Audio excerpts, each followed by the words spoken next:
Karkala APMC ಮಾರುಕಟ್ಟೆ ಪ್ರಾಂಗಣದಲ್ಲಿ ಹೆಬ್ರಿ ಹಾಗೂ ಕಾರ್ಕಳ ತಾಲೂಕಿನ ರೈತರಿಗಾಗಿ 1 ಕೋಟಿ ರೂಪಾಯಿ ವೆಚ್ಚದಲ್ಲಿ ರೈತ ಸಭಾಭವನ ನಿರ್ಮಿಸಲಾಗುವುದೆಂದು ಕಾರ್ಕಳ ಎಪಿಎಂಸಿ ಅಧ್ಯಕ್ಷ ರತ್ನಾಕರ್ ಅಮೀನ್ ಹೇಳಿದರು.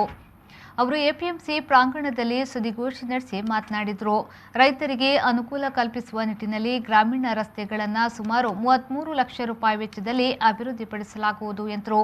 ನಬಾರ್ಡ್ ಯೋಜನೆಯಡಿ ಸುಮಾರು 2 ಕೋಟಿ ರೂಪಾಯಿ ವೆಚ್ಚದಲ್ಲಿ ಮಾರುಕಟ್ಟೆ ಪ್ರಾಂಗಣದಲ್ಲಿ ಕಾಂಕ್ರೀಟ್ ರಸ್ತೆ, ಚರಂಡಿ, ಹರಾಜು ಕಟ್ಟಿ, ಶೌಚಾಲಯಗಳ ನಿರ್ಮಾಣ, ಬೀದಿ ದೀಪಗಳ ದುರಸ್ತಿ ಸಹಿತ ಕಾಮಗಾರಿಗಳನ್ನು ನಡೆಸಲಾಗುವುದು.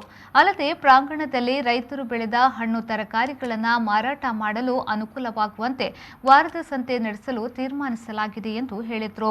ಕೇಂದ್ರ ಸರ್ಕಾರದ ನಬಾರ್ಡ್ ಯೋಜನೆಯಡಿ 2 ಕೋಟಿಗಳ ಮೊತ್ತದಲ್ಲಿ ಕಾರ್ಕಳ ಮುಖ್ಯ ಮಾರುಕಟ್ಟೆ ಪ್ರಾಂಗಣದಲ್ಲಿ ಅಗತ್ಯವಿರುವಂತಹ ಮೂಲಭೂತ ಸೌಕರ್ಯಗಳನ್ನು ಕಾಂಕ್ರೀಟ್ ರಸ್ತೆ ಇರಬಹುದು, ಚರಂಡಿ ಮತ್ತು ಮುಚ್ಚು ಹರಾಜು ಮಾರುಕಟ್ಟೆ ಮತ್ತು ಶೌಚಾಲಯಗಳ ನಿರ್ಮಾಣ, ಬೀದಿ ದೀಪಗಳ ದುರಸ್ತಿ ಹಾಗೂ ಇತರ ಅಭಿವೃದ್ಧಿ ಕಾರ್ಯಗಳನ್ನು ಕೈಗೆತ್ತಿಕೊಳ್ತಾ ಇದ್ದೇವೆ.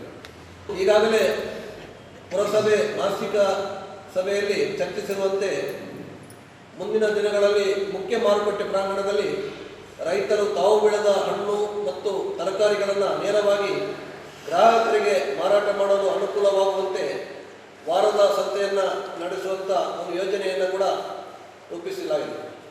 ಈ ಸಂದರ್ಭದಲ್ಲಿ ಉಪಾಧ್ಯಕ್ಷ ಜಯವರ್ಮ ಚೈನ್, ಮಾಜಿ ಉಪಾಧ್ಯಕ್ಷ ಮುಟ್ಲುಪಾಡಿ ಸತೀಶ್ ಶೆಟ್ಟಿ, ನಾರಾಯಣ್ ಸುವರ್ಣ, ನಾಮನಿರ್ದೇಶನ ಸದಸ್ಯ ದಿನೇಶ್ ಪೈ ಮುಂತಾದವರು ಹಾಜರಿದ್ದರು.